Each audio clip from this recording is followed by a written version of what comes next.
This is Slow Food Live. My name is Giselle. Slow Food Live is a product of Slow Food USA. Slow Food USA is the U.S. Association of Slow Food International, which is a global nonprofit and grassroots movement that advocates for good, clean, and fair food for all. We are in the second session of a partnership with 10 Speed Press and Clarkson Potter, and I'm so delighted that we're doing this. 10 Speed Press and Clarkson Potter have introduced and invited some really remarkable cookbook authors to do cooking demos and really interesting sessions with us. And we're grateful to them for their partnership. And without further ado, I'm going to hand this over to Sami Tamimi and Tara Wigley, the authors of Falastin and a number of other incredible books. I'm a really big fan. I have all your books on my shelves. You are also part of the Ottolenghi restaurant group. And I'm really excited to have you here with us today and thankful for your time. And I will just hand it over to you. Hi everyone. Thank you for having us. Thank you very much for having us on. We've got a slight kind of beam of light as though we're kind of about to disappear up in some kind of Star Wars vortex. But anyway, we've done what we can with it. Okay. So the recipe we're gonna be cooking with you today is the meaty vine leaf pie, which is here. It's page 270. And it's from our book Falastin, which is just came out in the States. This is the US and this is the UK cover. They're slightly different, but we love them both. And this recipe is such a good one because our book is trying to do lots of things, but one of the things it's trying to do is sort of take all the flavors and the classic dishes of Palestine, but make them really practical for the busy home cook. And this is a recipe that really showcases that because stuffed vine leaves are such a delicious thing filled with the rice and the spices and the meat. But it takes a long time to make and roll. And in this pie, we make the filling with the rice and the meat and the spices, and then you layer the dish as though you're almost sort of making a lasagna with the vine leaves being the sheets of pasta. And then you put it in the oven for 80 minutes and then you can just cut up your squares, and it's just a recipe that we're really sort of excited about people making, because you get everything that you want from a stuffed vine leaf, but with a fraction of the time, because we all haven't got, well, maybe we have these days got half a day to stuff vine leaves, but generally in real life we haven't got time to roll and stuff. Yeah, and it's a showstopper as well. It looks quite impressive when you finish with it, and you know, you can have it warm or room temperature. It's really nice to also have it the next day. Just take it out of the fridge and leave it for 30 minutes out to get to room temperature. Almost even better the next day. Yeah, and it's really nice. Vine leaves, there's so many brands. I mean, we use today 2 types, but don't kind of quote us on these 2 brands. I mean, I prefer this one. Tara just found that in the shop. There's quite a lot of brands. Just make sure that they're not very old and kind of dark and hard. This one is quite hard if you can see it. And these are kind of really young and almost yellowish. And these are the ones that you want because, you know, they take less to cook, first of all, and they are much thinner as well. So what we've done here is I just took them out of the jar, and they're kind of in a pile like this. Just make sure that you remove all the stems so you don't have any, because they're quite hard to eat. And then I have boiling water on the stove there. Literally what I'm gonna do is just drop these into the hot water and cook them for up to 15 minutes. It depends on the size of the leaves. So I'm just gonna go and do that now. And you can do that well in advance. I did a batch of these earlier on today, and they can still sit around drying out. So you don't need to do that kind of just before cooking. You can do it in the morning. And the leaves, you know, you can take them off if you want. But also, if you simmer them for 15 minutes, they get super soft. So it's not the end of the world if you've got kind of bits there. Yeah, and it doesn't really matter so much because the end result is not going to show, because it's almost like a lasagna, as we said before. So the leaves are not going to kind of, you're not going to see if they are broken or are not kind of perfectly lined. It's just a matter of kind of making sure that the rice is sealed in the leaves.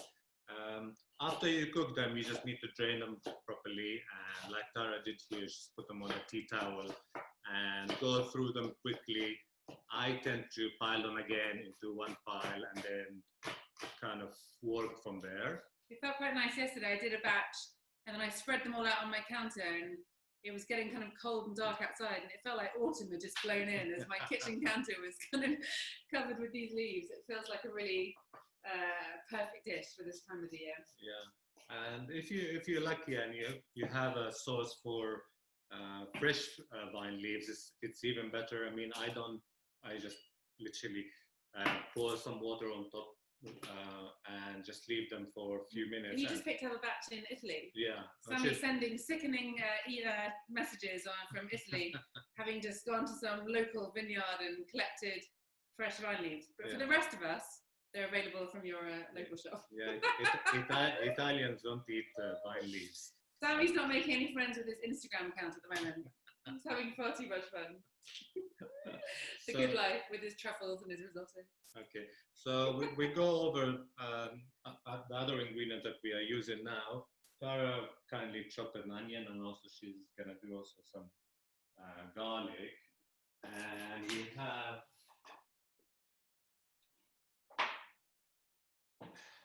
rice. You can use quite a lot of different rice. I mean, we use in here risotto, but you can use also Egyptian. You can use paella rice. It's quite well. Also in the UK, we have pudding rice, which is kind of the same short grain rice. Any short grain that takes kind of it's quite starchy and need quite a lot of slow and kind of long cooking, it will work. Don't try it with basmati or American long grain, because you're gonna have a big kind of mashy.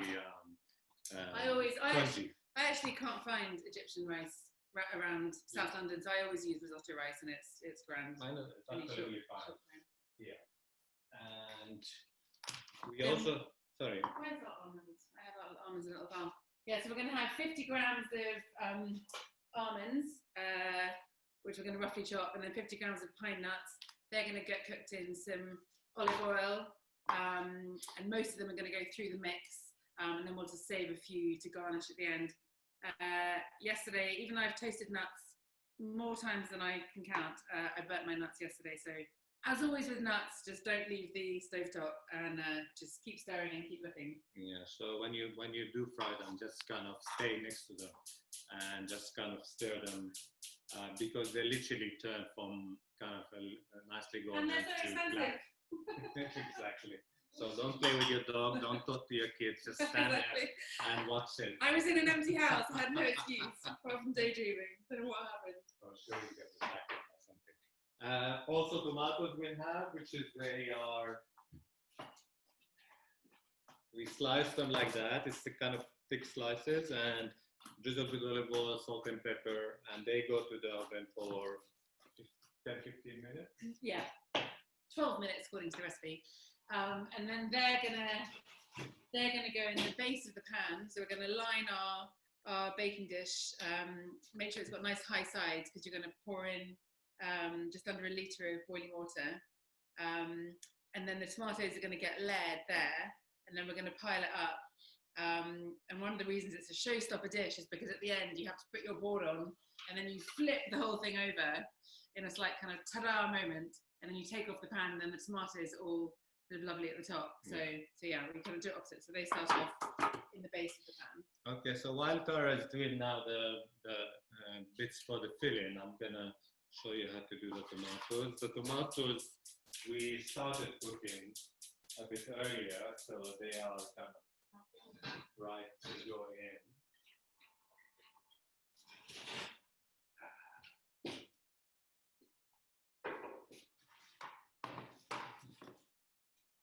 And it's just a matter of organize them nicely at the bottom of the oven tray or the dish that you are using.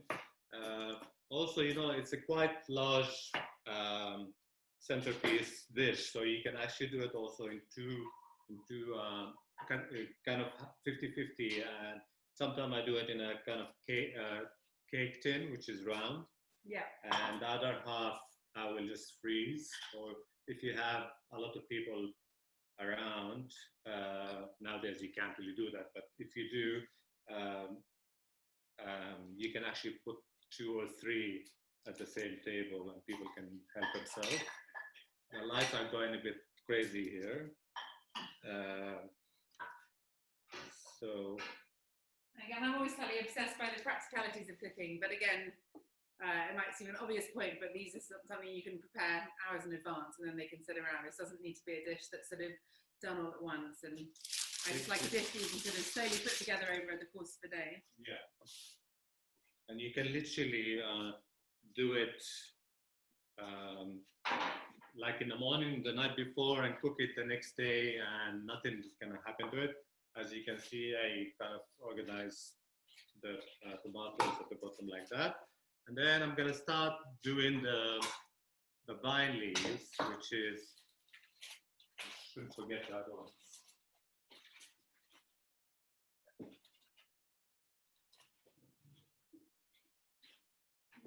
And then the meat, we've used a mix of beef and lamb, but if you want to use all beef, that's absolutely fine. So yeah, whatever mixed meat you want, but we like a combination of both.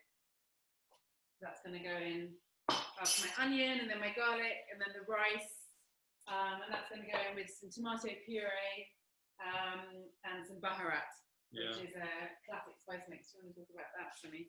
Yeah, baharat is it's very well known in the Levant kitchen, which is each household have their own kind of special mix that they use for a lot of the dishes, that kind of from stuffed vegetables to rice dishes, or meat dishes, and it's normally I mean, it does vary a bit, but it's normally allspice and cinnamon and a little bit of nutmeg and Black pepper. yeah, and cardamom and black pepper. What does baharat translate as? Sorry? What does baharat translate as? As spices. The spices, okay. Yeah. And some in Lebanon and Syria, I think, in Lebanon, for example, they call it 7 spice. And yeah, it's nice to actually freshly make it yourself, and it will keep for a long time. You can do a big batch and just kind of keep it in a nice kind of jar. So you can see now what I'm doing. I'm doing a 1 layer of the vine leaves and kind of leaving the edges outside the tray like that. Because the last layer you want to tuck them in as though you're kind of not wrapping a present, but almost sort of making a bed, so tucking in that sheet. So that's why it's good to have them hanging over the side. Yeah. So here we go. And just make sure when you do that you don't have any gaps, because what you want to end up from the bottom to the top when you invert it is a nice layer, very shiny layer of the vine leaves. Yeah, so that's something we haven't said. You put or maybe you did, put the shiny layer face down. Yeah, I think I did that. I think I did. Always listen to your fellow chef. Yeah. So this is 1 layer, and then we're gonna eat the Sarah's now fried onion, and she's gonna add the meat.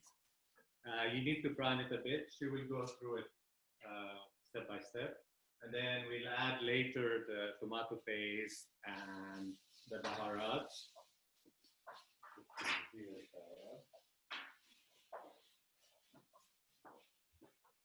Yes, we've got 500 grams of meat, 350 beef and 150 lamb, just under a tablespoon of the spice mix. Yeah. Same again of the tomato puree and the rice, salt, no liquid at this stage. That's a dry mix because the liquid's going to get poured over. And 3/4 of the not burnt almonds and pine nuts. You don't have to use these almonds, and if you're also allergic to nuts, you can use other seeds like pumpkin seeds and sunflower seeds. Sesame seed is okay as well.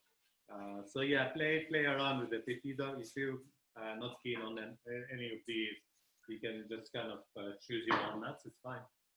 but The lightly roasted, oiled almonds and pine nuts. Yeah, Oh, which really is combination. it's absolutely It is delicious, and also very close to the traditional way of they garnish things with nuts that kind of cooked in butter or olive oil, normally almonds and pine nuts. I wanted to talk about the sauce. I have here 900 milliliter of hot water, and I'm gonna squeeze a lemon, a juice of 2 lemons. So, I'm using this gadget, which is very handy. And if your lemons are not very juicy, just use 1 more lemon. I think it should be okay. The quantity is 80 milliliter of lemon juice. They have plenty of juice, these lemons, so it's really nice to eat. And this water is just boiled, so it needs to be super hot. Yeah, just from the kettle, yeah. Okay, so that. And salt. And I'm going to speak olive oil. About a couple of tablespoons of olive oil. And just mix it. And later we'll show you what to do with it, where you just have to add it to the pie. So we're just using regular extra virgin olive oil, not our beautiful Palestinian olive oil, but this is something that we'd love to showcase and talk about whenever we can. If you haven't discovered Palestinian olive oil, you've just got a real treat in store if you can source it out. We like to use this brand from Zaytoon, which is a small company charity that distributes in the UK. In America? Yeah, you can not this type, but you can get a few brands of Palestinian olive oil in the States, and they're all quite good. Yeah, it's just super. It's a kind of something you finish a dish with. Yeah, you might not find it in a kind of supermarkets or big stores, but have a look online. Normally, kind of Oriental or Middle Eastern shops will have it, but also you can probably buy it online. And in our book, we have sort of 12 profiles of people and places and producers that we met during our travels in Palestine, and we tell a long story about olive oil and the farmer and distributor and the season and the dish around which it centers. It's a huge part of Palestinian cuisine and history and identity. So we're passionate about that. We also want to talk to you about Shatta, which is both of us, but many other people are quite addicted to it. Really kind of. Once you start, you get used to the whole kind of routine of making Shatta.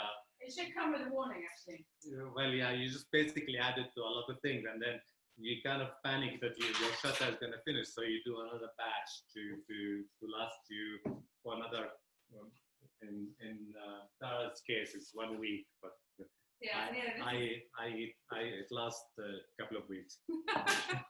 So Shatta is a fermented chili paste or sauce. It's quite well known in Palestine and other countries like Lebanon, Syria, and even Egypt.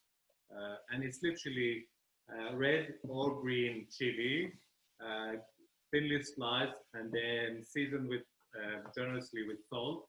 Then you leave them like this. If it's cold, just leave them outside. But if it's a hot weather, leave them in the fridge for 3 days.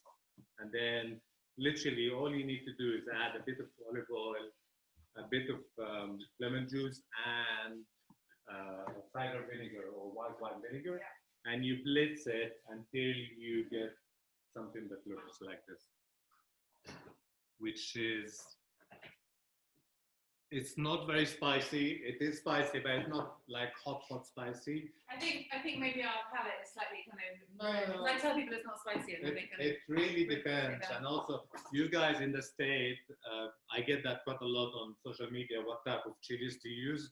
Whatever you want. You know, it doesn't matter what kind of chili is, as long as you know you can control the heat and you know the spiciness of it. Like jalapenos are perfect for that because they're not very spicy. They just have the right amount of spice. But you can use also other things like habaneros, or it's just kind of mix it up. If you don't like it hot, you can also use very mild like Turkish chilies, which is basically they are very sweet, but you get the flavor of it. And add a couple of really, really spicy chilies to that. And I love it because I love all fermented things, but this just takes 3 days, which in the world of fermented products is not a lot. And whenever I have my batch, I just chop the next batch. So it's just kind of always there sitting, ready and waiting. So I love that. And it's just super versatile. We've got it on the cover of the US edition. This is one of my favorite dishes. This sort of baby gem salad with burnt aubergine, yogurt and cucumber, which is diced and mixed in herbs. So it's a beautiful dish, but it's brought completely to life by this sort of these little dollops of the red shatta, and then some nigella seeds on top. Actually, you guys haven't got nigella, eartha seeds. So it's super versatile with your eggs or your salmon or your chicken or your rice or your porridge or whatever. So let us know if you become addicted. We're starting a cult. But shatter the world. Yeah, and don't be scared of it because a lot of people are, I'm not sure about so much chili. But once you add it to a salad like that, it's not a lot, and it's quite a lot of creamy kind of eggplants here. So you just kind of. And also with this salad, people start off very cautiously because you can sort of eat it with your hands because you have these wedges, and then within one bite, everyone's kind of digging in for the shatta. So you want to go through what you've done so far? So we had our onion and garlic, kind of 5-6 minutes, and then added the meat and browned it. Then added the rice, salt and pepper, 2.5 teaspoons of the baharat, some tomato puree, and then our beautiful nuts. Ideally, we'd let this cool now before we add our herbs. But I think we're gonna crack on and just add the herbs. Yeah. It's lovely. We put in a lot of herbs. It's 50 grams of mint and 30 grams of parsley, I think, or the other way around. But it's a lovely lot of herbs. Yeah. So I'm just gonna chop. Yeah. So if you have guys any questions while I'm chopping these lovely herbs. And also, we're going to serve it. Yeah, do let us know. And we're going to serve it. The red shatta would be lovely, or we're going to serve it with some herby yogurt, yogurt mixed with dill and lemon. Or you could also just make up a simple tahini sauce, which is lovely, which is super kind of creamy and nutty, which also works really well. You can also do both. You can just mix tahini and yogurt and herbs. Absolutely. And it's absolutely delicious. So you can see, I didn't chop it very, very fine, just kind of enough so it goes all over the rice and mix in really nicely. And I have... Giselle, have you got some questions? I see you primed there. Yes, I sort of pop in. One question that Joe and Cecilia are asking is if you do have the privilege of access to fresh grape leaves, how could you use them in this recipe? What might you do differently? You just need to pick them. It's not so much different. The only difference is they taste a lot nicer and they're not very salty. And did you not need to brine? Did you not need to simmer them in the water? No, I just pour hot water on them, leave them for a few minutes in the bowl, and then drain them and use them. Literally, they don't take long. Are these guys in Umbria as well? Are they also having a lovely 2020? And also, just make sure when you pick them, or if you ask somebody to pick them for you, that you want the really tender leaves. And if they're smaller, it doesn't matter because you don't see it. So yeah, I'm just going back to my mint now. And again, I don't want to finely chop it. I'm just kind of shredding it or slicing it. And if you do kind of go over the mint a few times, it gets kind of rouged and black. Even though I'm a pathological maker-header, chopping mint, as everyone knows, is not something that you do in advance. No, you don't. You just leave it for the last minute. Now, if you don't have fresh mint around, you can use more parsley and a little bit of dried mint. It will work also. And would you maybe use dill or coriander or not really? No, not coriander. Coriander is quite strong. So dill is okay. Maybe a little bit of dill. Yeah, dill is okay. So yeah, here we go. This is, I mean, I'm just gonna bring it in quite So the rice there is completely uncooked, but it's gonna get just under an hour and a half in the oven. Yeah. Hope people got time tonight. And then with the boiling water, because then that just gives it a chance to get going. Yeah. So the idea, we want to do 3 layers, and I'm taking third of the mix of the rice and the ground meat, and just do a nice layer. And it's exactly like you're doing a lasagna. It's just kind of with dry ingredients. But I mean, with this amount of filling, if you were hand rolling them, this would be an hour's work. Yeah, I mean, I had even Palestinian thanking me for that, because it's saving them so much time. And you can just do it and just leave it in the fridge and then cook it after work. In fact, the first time I went to Palestine was with my husband, and we sat under this tree. It's said to be the oldest olive tree in Palestine, and there was a guy who calls himself the guardian of the olive tree, and I think he spends more time sitting under this tree than he does with his wife, and takes his guardianship very seriously. Anyway, we were having a lovely time with him and having lunch, and then out came this tray of enough stuffed vine leaves for honestly 20 people, and I'm not sure he had any, and my husband and I really? Wow. make our way through them, and now just thinking about it, she must have been rolling for 6 hours, or maybe she's a dab hand. I'm sure most of the time they do like a few neighbors or relatives, or even daughters. They just sit down and roll them. Yeah, but it's a lovely activity. It's therapeutic. It takes like half a day to do it. I know, but it's all about the chat. It's all about the gossip. Exactly. This is when Sami was shooed away as a little boy, because there'd be epic vine leaf rolling sessions going on with all the gossip. Exactly. Neither of which he was welcome to. it's a woman one. So the second layer, I'm not so much kind of careful about covering all the rice. I just want to do a nice layer on top. This is the other way around. In fact, yesterday I was making one, and I put all my my best leaves at the bottom, and then my second best leaves in the middle, and then I realised actually I should have put the sort of slightly kind of torn ones or smaller ones in the middle, because those are the ones you don't see, and then save your best ones again for the top layer as well. You see, it's also it reminds me, this kind of look is what the Greek do with or even the Turkish do with kind of borek. But it's such a good dish for autumn, isn't it? Yeah, it's really nice. I mean, you can also have it in the summer. You just have it in a kind of room temperature. Just take it out and leave it out, and don't be intimidated by its size, because we're all eating for kind of 2 or we're eating on our households at the moment. But this dish lasts for 4 days. 3-4 days in the fridge, so it's not something you need to kind of tuck into all at once. Yeah. And we talked about freezing it. I mean, I do that quite a lot, because we are only like 2 people, and we want to serve kind of half of it. But you can actually make it until the stage of adding the sauce. Wrap it really nicely and leave it in the freezer. It keeps for probably a couple of months. So this is the second layer. That's the true Palestinian talking. The stocked freezer at all times. Of course.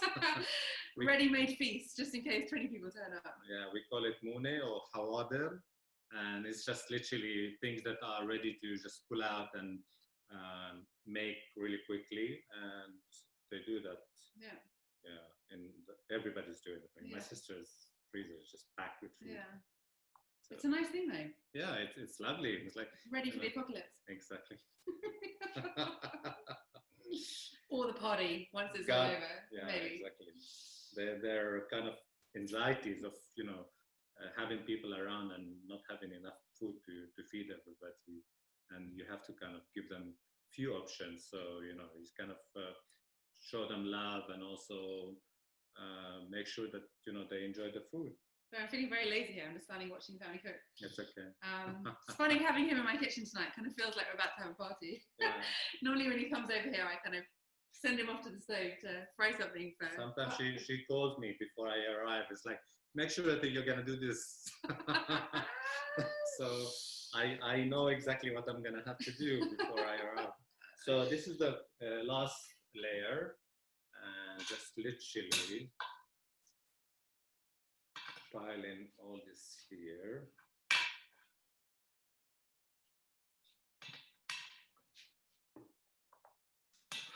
I'm going to throw one more question at you, which is Edna's asking what size baking pan for the pie. And one thing I want to kind of point out here, first of all, I can personally attest to this being a delightful option to stuffed grape leaves. I grew up on stuffed grape leaves and watching all the Lebanese women in my family and joining them in a full day of rolling. And we only ever ate them on special occasions because it took so much time. So I'm excited to just make this. That sounds a bit like a punishment. I know, you have to wait till the holidays to get the stuffed grape leaves. But Edna's asking what... This tray is 20 by 30, but then it also works in, I think we said 26 centimetre round dish. Excellent. And it occurs to me that you could kind of use what tray you have because you are dictating how much stuffing you're putting in. And completely. Yeah. Completely. You can also do it in a 22 centimeter cake tin in two. So yeah, you have two pies and you can really celebrate. You don't have to wait for the holidays. So here you go. I'm just basically now covering the rice again, and it's just a matter of a minute. And then when the water goes on, then it's going to be sealed, and just seal it really nice and tight, so that it can all kind of steam and cook. And then it's in the oven for 80 minutes. Yeah, sometimes it takes a little bit longer. It depends on the type of the rice, but it's more or less 80 minutes. So like that, it's all kind of covered now. And I'm gonna take the side and tuck them in first, like that. Sami knows how to make a bed.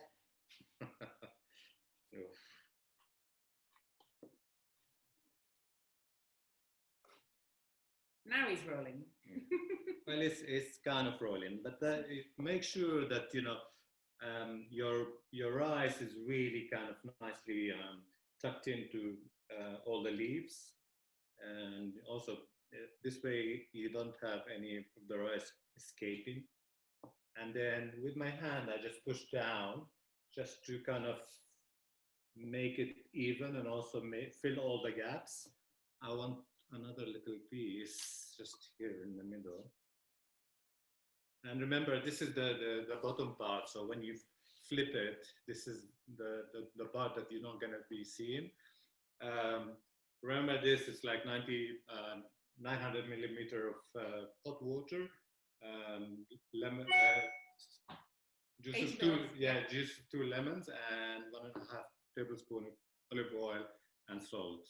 Teaspoon of salt. Yeah. And slowly, you just have to be careful because you don't want to kind of pour it on and mess all the nice work that you've done. I'm just helping it also with my hand in the corner, so the water basically goes down to the side and the bottom and getting all over the pie.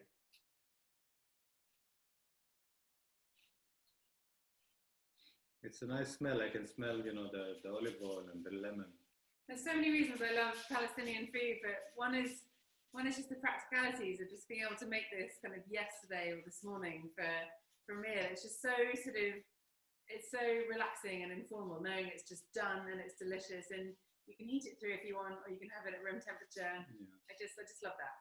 And don't panic thinking, oh my God, I'm adding too much of the sauce. But actually, you know, you need to have quite a lot of the liquid for the rice to cook through. Yeah, because the rice hasn't had any cooking yet. Yeah. So yeah, I mean, the end's kind of looking like that. Sorry, I can't bring it closer. And then we wrap it in an aluminium foil, really, really tightly. Yeah, right.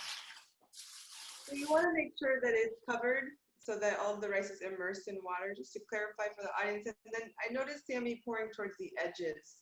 Are you pouring the pan on the edge of the leaves? Yeah, I mean, the quantity is perfect, you know, as a kind of tested recipe. But if you're adjusting it to your pan, the rice needs to be covered. Yeah. So if you need to put in a little bit more boiling water, do, because it's completely covered and it's right to the top. So you need to think of it, you know, rice needs to be under water to be able to cook. But also this dish, because also the steam that's being created while it's cooking in the oven, because it's covered, the rice will cook really evenly and nicely. So you can all come back in 80 minutes and I'll take it out of the oven. Yeah. We're gonna make a yogurt herby sauce to go with it. And later also serve it with a shatta. Do you want the red shatta? Yeah. So I'll make it up. Yeah, let us know if there are any more questions whilst we mix herbs into yogurt. We do have one question, which is, do you have any recommendations, or is there any way to make this without meat? Someone has asked. Yeah, of course. You don't have to. You can add a lot more herbs and chop tomatoes into it, and I would add a little bit of tomato passata as well, just to kind of. Could you do pre lentils? No, you don't. You know, in the Middle East also they have a vegetarian version of stuffing. They call it yalangi or yalangi, and it's just more herbs and tomatoes and more rice. We have to do a bit more rice in terms of the recipe. Yeah, I mean, it works perfectly well. If you like sautéed mushrooms, maybe they're quite meaty. I would even like chickpeas would be nice instead. Answer yes. Yeah. Lentils are nice, but they're quite starchy and they get a bit kind of very chewy in a way. Excellent, thank you. Okay. I'm just going to make a quick noise while I blitz up my red chili.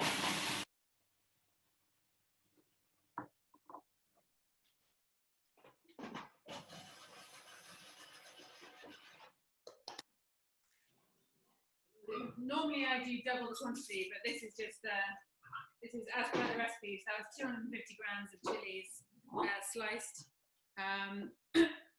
It's now got in my throat. Even the dog is getting really excited about it. And then I'm going to add 3 tablespoons of cider vinegar and a tablespoon of lemon juice. Okay, I'll let you finish it. Right, so what, are you going to put some dill in the yogurt? Yeah.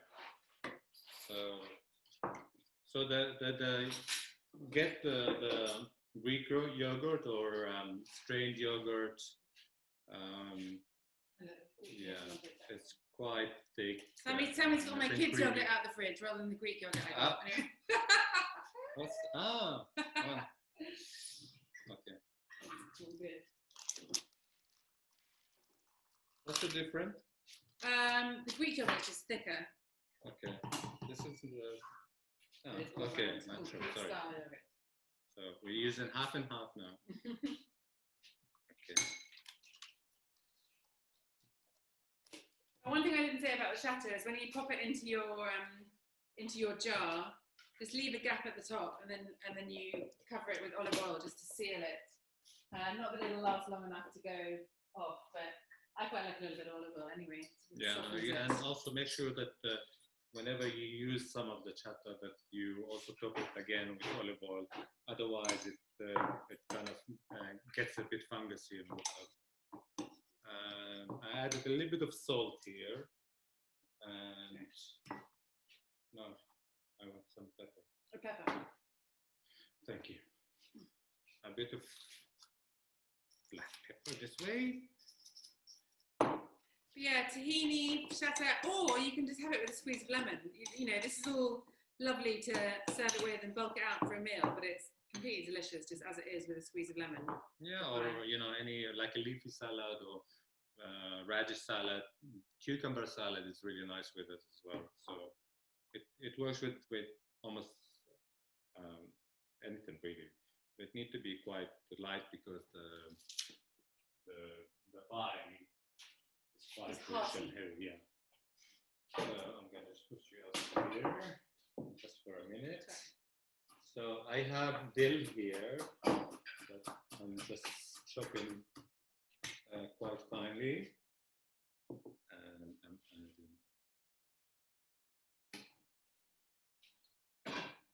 almost all of it. Squeeze of lemon. If in doubt, squeeze the lemon. I have to presume, because it's part of the cover recipe for your book, that the shatta recipe is in Falastin. Is that? Yes, it is. In Falastin, yeah.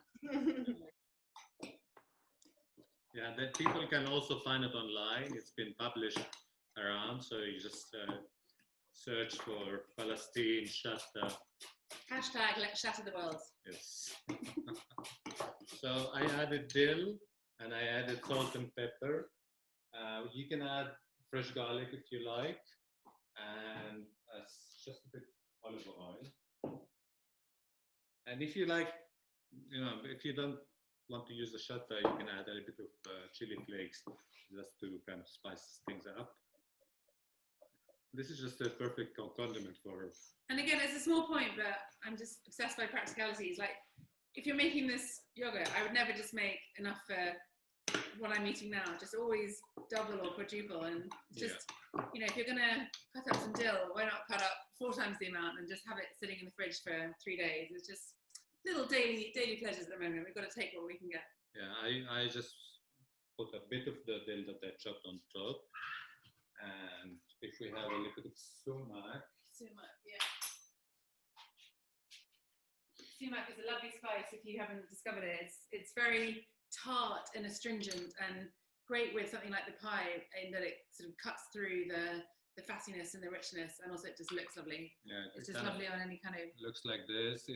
They are berries that've been kind of pounded and ground with the skin and everything. It's quite lemony, and sometime in the Middle East and Palestine as well, they use it instead of lemon to flavor chicken or salad or bread or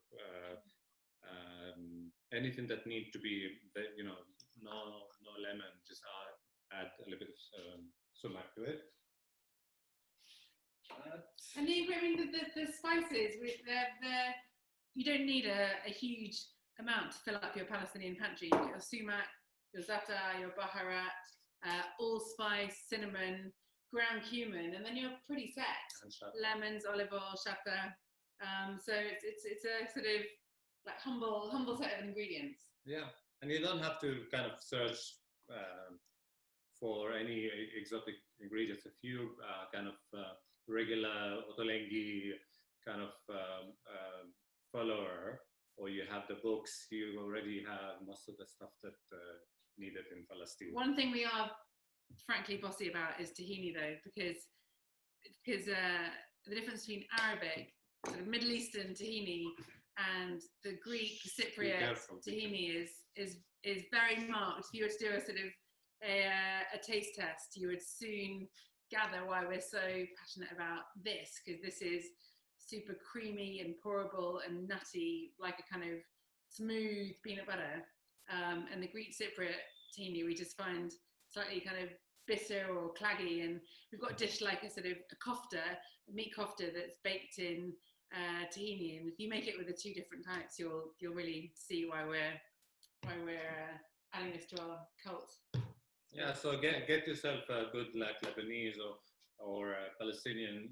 You can also, if you can get Syrian, but stay away from, some of the organic ones as well. They're really kind of grainy, and it's almost like they don't ground the sesame seeds enough. So you just get this kind of very thick and clanky, and it shouldn't be like and this. It should be pourable. It should be and again, really kind of smooth and creamy. Sorry to interrupt. In our book, if you've got it, you'll see that we've given over a lot of the book to these profiles of people in places that we met on our travels. And there's one profile of a guy, sort of artisanal tahini producer called Kamal Hashlom, and he would cradle his sort of pressed sesame seeds of tahini like it was a baby, and there was no separation between the oil and the sesame seeds, and you realize this is a completely different sort of kettle of fish. So hopefully you can read about him and discover the joys for yourself.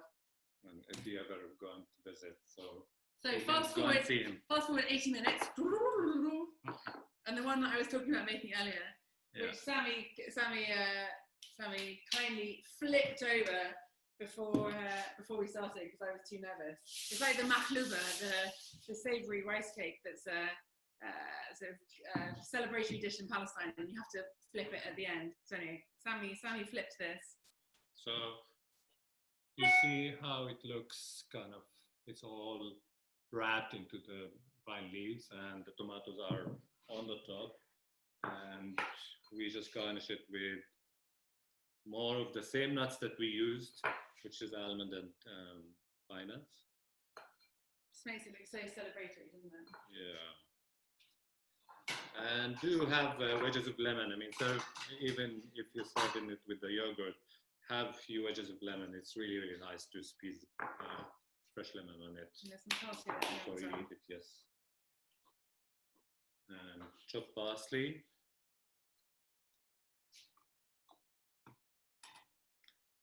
How many does it serve? It serves. I think with 10 people, I think. Mm-hmm.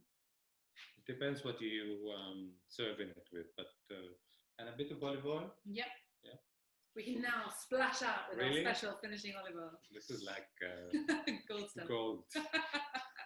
So just a bit of olive oil, just a bit of olive oil. Sami's idea of a bit. Let's discuss. So here we have it. Looks wonderful. Can you smell it? The sad thing is, I mean, we made it and we're gonna probably eat it. So you can't have part of it. Please kind of go and buy the book and make the recipe. You will love it, and we have another 110 recipes in the book that they are wonderful, and especially for this time of with all the COVID-19 and everything, they are very kind of homely dishes, and they're very easy to follow. There are a couple of really kind of complicated dishes, but all in all, they're very kind of easy to follow. Yeah. And again, a real mix of kind of dishes like this, which we think of as being quite celebratory, even though it would be lovely to have in the fridge for a few days. But then a lot of dishes which are just kind of a lot of fish dishes that are taking less than 15 minutes to make, and beautiful kind of breakfast dishes, and we're really. So we do like a marriage couple. And scream when we hit the bottom. So you can actually cut it like a loaf of bread, like that, into sections, and then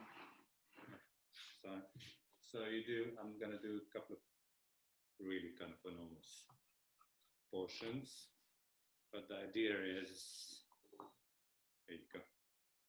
Beautiful. Like a cake. There we go. You can see all the lovely layers like lasagna. Beautiful. Well done. Well, enjoy, guys. And please let us know how you get on. You can find us on Instagram, and let us know. Thank you very much for watching. Anybody have any questions? Yeah, I'll jump in. Elizabeth asked for you to cut it to see, so you were right on cue there. Thank you so much. That looks fantastic. I can't wait to try it. the question where great. What inspired you both to write this book? That's a big question. And then the other thing, I read it briefly in an article, but can you talk to us a little bit about the title? The title is, in Arabic we don't have the P, so they when you ask somebody come Palestine, where you're from, they would say I'm Palestinian. So it's that, and we think it's a kind of for English speakers, Falastin doesn't know, it's not kind of know its name, so you just kind of, oh, what is that? It sounds familiar, but kind of not sure. So it's kind of a little bit kind of mystery to it. And also it's, words are so loaded in the region, the very title, the very word Palestine is sort of conversation starting. So for us, Palestine somehow kind of transcends the sort of loaded word and it's sort of, it means more than just the word. It means, as Sami said, just kind of, history, and for a lot of people it means home. So it's a big word, but we love the way it sits with Jerusalem Cookbook. It's the sister book to Jerusalem, which Sami obviously wrote with Yotam, and it's, for us, it's a really powerful thing, these two books sitting side by side on the shelf, and Jerusalem and Palestine. So yeah, 8 years different between. And then what inspired us to write the book? So it's a book that Sami's wanted to write for many years.